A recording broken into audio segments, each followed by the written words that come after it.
वर्ण विचार भाग 1। आज हम वर्ण विचार के बारे में पढ़ेंगे। जैसा कि हम पहले ही पढ़ चुके हैं कि व्याकरण वह शास्त्र है जो हमारे भाषा को शुद्ध रूप प्रदान करता है, अर्थात व्याकरण के प्रयोग द्वारा हम अपने भाषा को लिख तथा बोल पाते हैं। व्याकरण के 4 विभागों में से आज हम वर्ण विचार के बारे में विस्तार से चर्चा करेंगे। वर्ण वह छोटी से छोटी ध्वनि जिसके और टुकड़े न किए जा सके वह वर्ण कहलाती है। अर्थात बोलते समय हम कुछ ध्वनियों का उच्चारण करते हैं।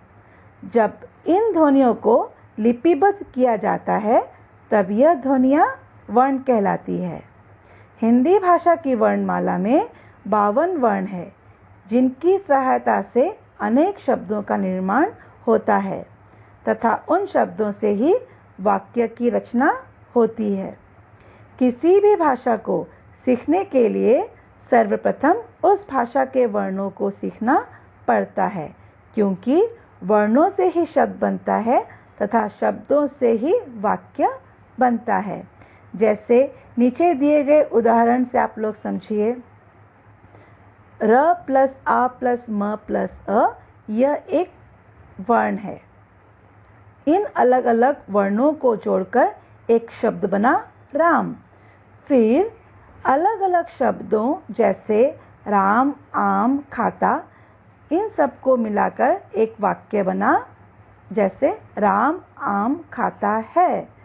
तो इस प्रकार वर्णों को मिलाकर शब्द बनता है और शब्दों को मिलाकर वाक्य बनता है। वर्णमाला वर्णों के क्रमबद्ध व व्यवस्थित समूह को वर्णमाला कहा जाता है। अर्थात भाषा के समस्त वर्णों के समूह को वर्णमाला कहते हैं। प्रत्येक भाषा की अपनी वर्णमाला होती है। वर्णमाला शब्द वर्ण प्लस माला शब्दों के मेल से बना है, जिसका अर्थ है वर्णों का समूह। हिंदी वर्णमाला को नीचे तालिका में देखिए। जैसे स्वर अ से औ तक, व्यंजन क से ह तक, अयोग व अंग अह, अन्य वर्ण ड़ अढ़, संयुक्त व्यंजन क्षत्रज्ञ श्र, आगत ध्वनियाँ औ स्वर तथा ज़ व्यंजन हैं। वर्णमाला के भेद। उच्चारण की दृष्टि से वर्णों के 2 भेद हैं। पहला है स्वर, जिसमें अ से अह आता है। दूसरा है व्यंजन, जिसमें क से ज्ञ तक होता है। पहला स्वर वे ध्वनियाँ जिनके उच्चारण में अन्य ध्वनियों का सहारा नहीं लेना पड़ता है और हवा हमारे मुख से बिना किसी रुकावट से निकलती है, उन्हें स्वर कहते हैं।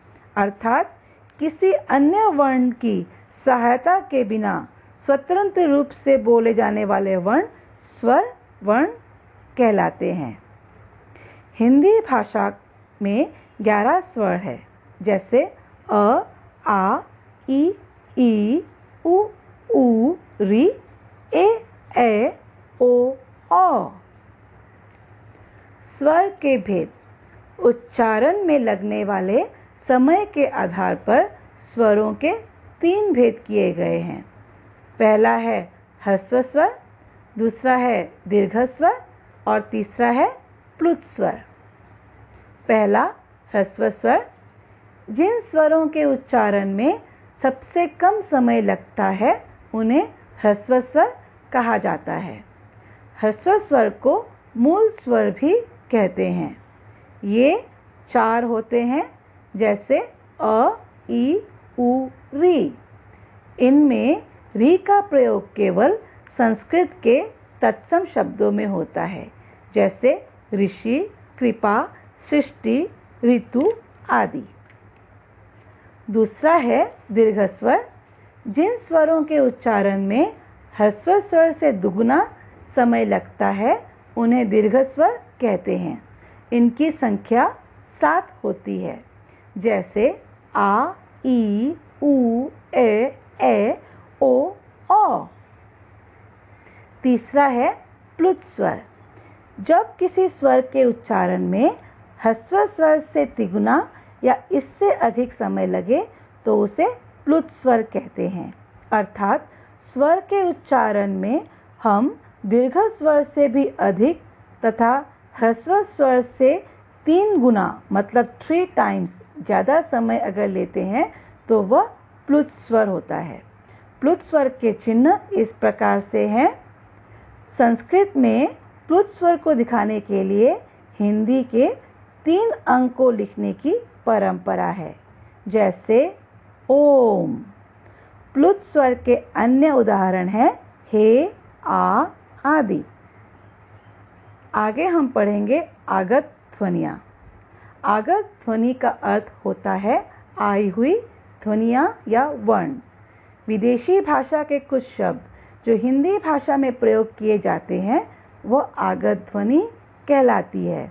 अर्थात विदेशी भाषा के कुछ शब्द जो हिंदी भाषा में शामिल किए गए हैं तथा उनका प्रयोग हिंदी भाषा के साथ ही किया जाता है, वो आगत ध्वनि होती है। आगत ध्वनियाँ 2 प्रकार की है। पहला है अर्धचंद्राकार और दूसरा है नुक्ता। अर्धचंद्राकार माने औ जो स्वर के अंतर्गत आता है, नुक्ता व्यंजन के अंतर्गत आता है। औ में बिना बिंदु के हम आधे चंद्र को ही लिखते हैं। पहला अर्धचंद्राकार औ ध्वनि जो आ और ओ के बीच की ध्वनि है। इसका प्रयोग अंग्रेजी शब्दों में ही मिलता है, जैसे कॉलेज, कॉफी, ऑफिस, डॉक्टर आदि। आ तथा औ के उच्चारण में अंतर होने के कारण शब्दों के अर्थ बदल जाते हैं। जैसे नीचे दिए गए चित्रों के माध्यम से आप लोग समझिए। इसमें पहले चित्र में आ बाल, मतलब इसमें आ बालक के को दर्शाया गया है। दूसरा औ बॉल, जिसमें गेंद को दिखाया गया है। फिर क्या हाल है, इसमें हालचाल पूछा जा रहा है और यह हॉल बड़ा है, इसमें अंग्रेजी के हॉल को दिखाया गया है। फिर दूसरा है नुक्ता। नुक्ता मूल रूप से अरबी भाषा का शब्द है और इसका अर्थ होता है बिंदु। नुक्ता व्यंजन के नीचे लगाए जाने वाले बिंदु को कहते हैं, जैसे क, ख, ग, ज, फ। आजकल केवल ज तथा फ ध्वनियों का ही प्रयोग किया जाता है। कुछ उदाहरणों को देखिए। कयामत, खरबूजा, जुल्म, फौरन। लेखन में स्वर के 2 रूप है। पहला अपने मूल रूप में और दूसरा है मात्रा के रूप में। अपने मूल रूप में जैसे अमर, आई, आओ आदि, इन शब्दों में अ, आ, ई और ओ स्वर अपने मूल रूप में हैं। और दूसरे में मात्रा के रूप में जैसे एक शब्द है चाची। इसमें चा शब्द में च प्लस आ छा हुआ तथा ची शब्द में च प्लस ई ची हुआ। मतलब च के साथ आकार लगाया तो छा हुआ और च के साथ ई लगाया तो ची हुआ। इनमें स्वरों को मात्रा के रूप में प्रयोग किया गया है। अतः स्वरों का उच्चारण स्वतंत्र रूप से भी होता है तथा यह व्यंजनों के साथ मिलकर भी बोले जाते हैं। नीचे तालिका में देखिए, जैसे स्वर है अ की कोई मात्रा नहीं होती है, इसलिए क प्लस अ हम लोग क्या करेंगे, क ही लिखेंगे। उदाहरण है कलरव, करवट, मखमल। वैसे ही आ मात्रा चिन्ह आकार, क प्लस आ का, उदाहरण हो गया काला, काका। इस प्रकार 11 स्वर मात्रा के रूप में हम लगाकर उदाहरण स्वरूप ऐसे हम लोग पेश करते हैं। इसको आप अच्छे से पढ़िए और समझिए। फिर आता है अयोगवाह। यह ध्वनियाँ स्वर या व्यंजन किसी भी श्रेणी में नहीं आती है। इन्हें स्वरों के बाद स्थान दिया गया है। हिंदी में 2 अयोगवाह ध्वनियाँ हैं, अंग अनुस्वार और अह विसर्ग। विसर्ग का उच्चारण ह के समान होता है। इसे व्यंजनों के आगे लगाया जाता है। विसर्ग केवल संस्कृत के शब्दों में ही आते हैं, जैसे अतः, प्रातः, प्रायः आदि। अनुस्वार और अनुनासिक में अंतर। अनुस्वार, जिसका उच्चारण करते समय ध्वनि केवल नाक से निकलती है, इसका प्रयोग वर्णों के ऊपर बिंदु के रूप में किया जाता है, जैसे गंगा, हंस, लंगूर, अंक आदि। अनुनासिक, इसका उच्चारण नाक तथा मुंह से होता है। इसे चंद्र बिंदु भी कहते हैं, जैसे आंख, चांद, 5, हंस आदि। अनुस्वार व अनुनासिक का प्रयोग सावधानी पूर्वक करना चाहिए, क्योंकि एक दूसरे के स्थान पर इनका प्रयोग करने से शब्द का अर्थ भिन्न हो सकता है। जैसे नीचे दिए गए उदाहरण से देखिए।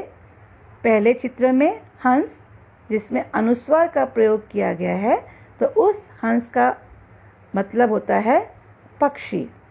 दूसरे चित्र में हंस, अनुनासिक का प्रयोग किया गया है और इस हंस का मतलब होता है हंसना, जो क्रिया के रूप में पेश किया गया है। अंत में कुछ मुख्य बातें। पहला, अ की मात्रा नहीं होती है। अ सभी व्यंजनों में होता है। व्यंजन में अगर अ न हो तो उस व्यंजन में हलन चिन्ह लगाकर लिखा जाता है, जैसे क, ख, ग, ख आदि। दूसरा, उ की मात्राएं र के साथ उसके बीच में लिखी जाती है। जैसे छोटी ऊ की मात्रा र के बीच में लिखने पर रू बनता है और शब्द है रुपया।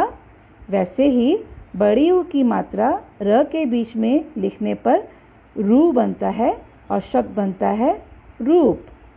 तीसरा, री की मात्रा कभी भी र, ट, ठ, ड, ध, ण के साथ नहीं लगती है। और चौथा, श के साथ री की मात्रा जुड़ने पर श्री बनता है। तो आज हमने वर्ण विचार पाठ से वर्ण, वर्णमाला, स्वर, मात्रा आदि के बारे में जानकारियाँ प्राप्त की। अगले भाग में हम व्यंजन पर चर्चा करेंगे। धन्यवाद।